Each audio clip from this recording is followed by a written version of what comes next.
Just got my QA1 shocks in for the car. Let's look at them. These are absolutely gorgeous. Come with, looks like a stud. Yeah, come with a stud. Probably for the bottom bolt. Some washers and stuff. Little sleeves or spacers, whatever you want to call them. Let's see. This is for the top part. The nut, all that good stuff. Heck yeah. They are gorgeous. Look at them. I got the single adjustable. And I think it even had directions. Rear shock valving adjustments. Shock with one adjustment knob, which would be the one that I got.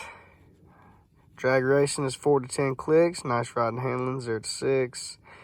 Firm ride, improved handling, 6 to 12. Aggressive handling, 13 to 18. I will probably go 6 clicks, maybe 5. Just to keep it at a decent, setting. Just for drag racing, street racing, Mexico, stuff like that. So let's get these put on. I'm gonna crank up the car and back it in the garage, and we're gonna get started.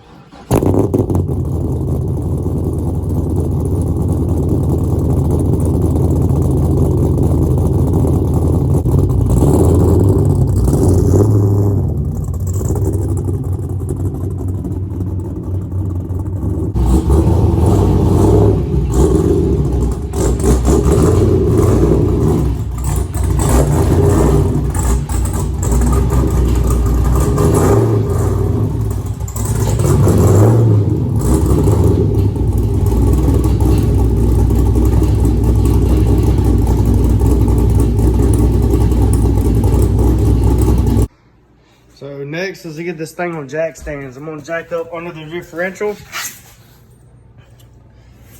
Right there under the sway bar. Get up high enough, and I'm gonna put a jack stand on each side. One right there, and one directly on the other side in the same spot. Before you completely jack it up, make sure you chalk your front wheels.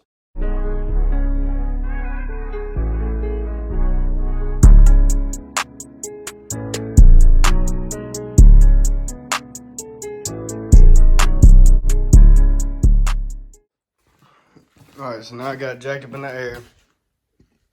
This is my jack stand because I realized my other jack stand is holding up the frame on the 57. We're getting it right. We just got the K member. We just got the K member put in the other day. Got the hi-hats welded in. I need to paint it so it quits rusting. Call me country, call me redneck. I don't care. That ain't going nowhere. that round. And I got the jack stand on the side. Anyways, next thing you want to do is let down the back seat. Let it down. You got two little, I'll show you, right here. These little lockers right here. Just release them and then pull it over. And you can see the slits right there. I already got one open. And you can see the bolt. I'm about to get the size and we're going to take that sucker off. Looking like it's a 17. I'm about to use my 1/2 inch impact. Drive it off. If you ain't got that, see that little flat spot on the top? You're going to put a crescent wrench or something on it. Man, look how corroded it is. You're going to put a crescent wrench or something on it just to hold it steady while you do it. So that's what I'm about to do next. Hopefully it'll pop right off. Now, if yours is really corroded, try to put some WD-40 or PB Blast or something like that on it. And, hopefully that'll free it up a little bit. Well, that did it. That pulled it right off. We're going to work one side at a time. We got that done. Now it's on to the bottom side. Now, on this bottom side, you can take off the wheel. I'm honestly going to try to go without it.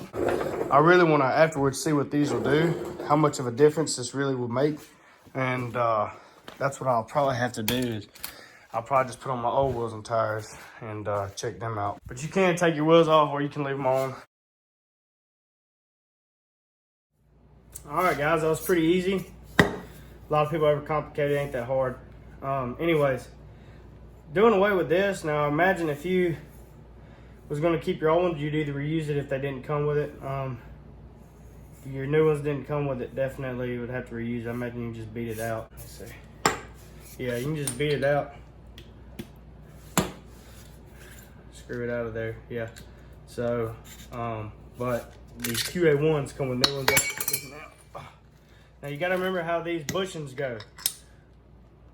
Just like that. And then it's gonna be vice versa for on top. It's gonna be like this. And then when you stick it through, it's gonna be like that. Nut goes on top. Always want the bushings to meet in the middle. So it's pretty easy. Anyways, got that one out. Time to go in with the new one. It ended up being a 19 mil. So that's what size mine was. Man, they put this sticker on crooked as hell. Oh my God. It's got this knob. Let's see, okay. Wow, it's got a lot of clicks. Jesus, okay.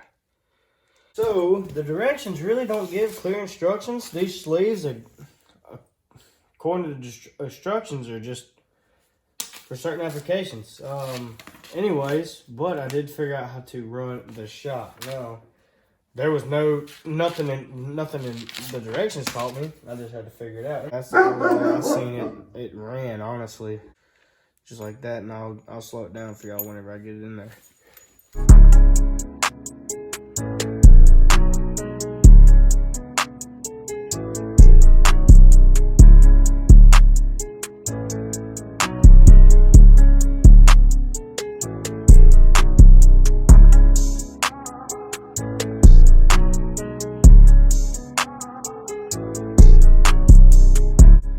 What I ended up doing was taking the top and bottom. One side, went ahead and just hand tightened the bottom.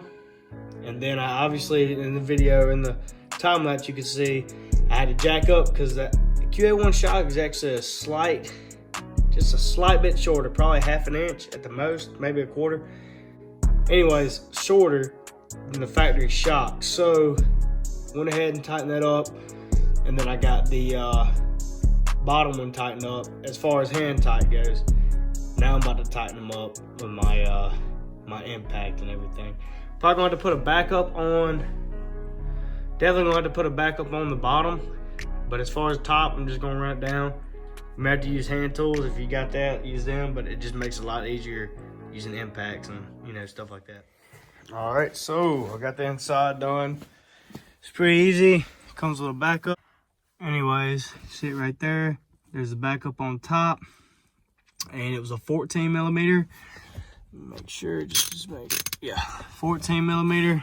And I just, hammered it down with my impact, not too hard, and I put on the nut, the backup nut. So that was one side. So now just got the bottom side to do. Oh, let me show you how I got it ran. Oh God, it never gets easy getting in there. I know you're like, this dude's got a creeper, why ain't he using it? Anyways, that's how I ended up running it. That's the best way.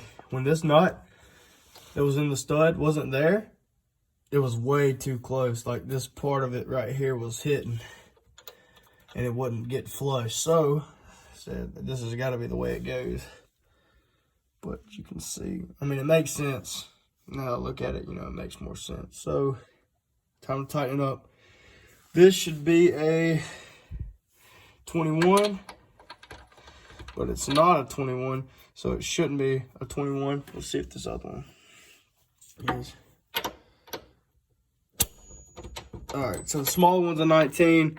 The bigger one's more than likely a 22. And a 22 fits perfectly. So that's a 22. This one's a 19. I'm gonna go ahead, get my crescent wrench, probably stick it right there on that backup. If I need it, I'm gonna try to drop it down, but put a crescent wrench on that, I don't know exactly what size it was. If you can find it, that's cool. I'm gonna use a crescent wrench. We're gonna put it on there. Well, I ended up taking off the wheel because I just wanted to show y'all how pretty it looked. I gotta repaint this. This brake fluid will do that to you anyway. But that's it right there. All suspension needs to be cleaned up, but she looks a whole hell of a lot better, that's for sure. So she ended up turning out, and I left the knob on the outside because I actually tested it out, and I actually can reach in there still and adjust it the way I need it. Like I said, I got it set on 6 now, so That's probably why I'm gonna keep it, because it's just a street, so it's drag car. Not drag car, track car. I'll run at the track every now and then. But yeah, that side's done. I'm gonna finish up the other side. I'm gonna actually get a video of me inside the car driving, just to see how much better it does, if it makes a difference at all. It should, that's what everybody says. But you don't know till you try, so we're gonna try it out. Man, I just can't believe. That's a pretty suspension right there. Golly. Still need to clean it up. Just topped off my fuel. Got a drink. Just crank her up. I got it set on 6 right now. Haven't really tried. I like the way 6 feels, so probably won't try nothing else.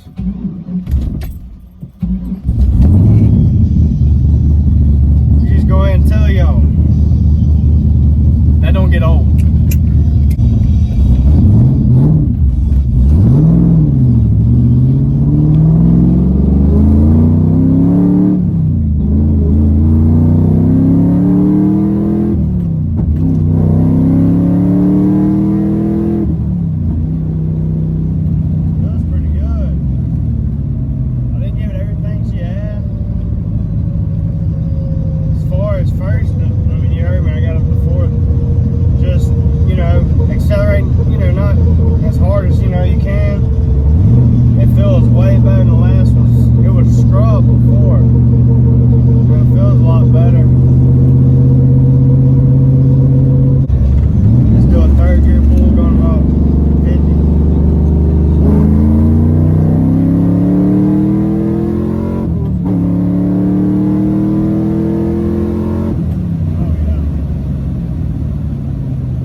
They just hooked like crazy just then. I didn't even heat them up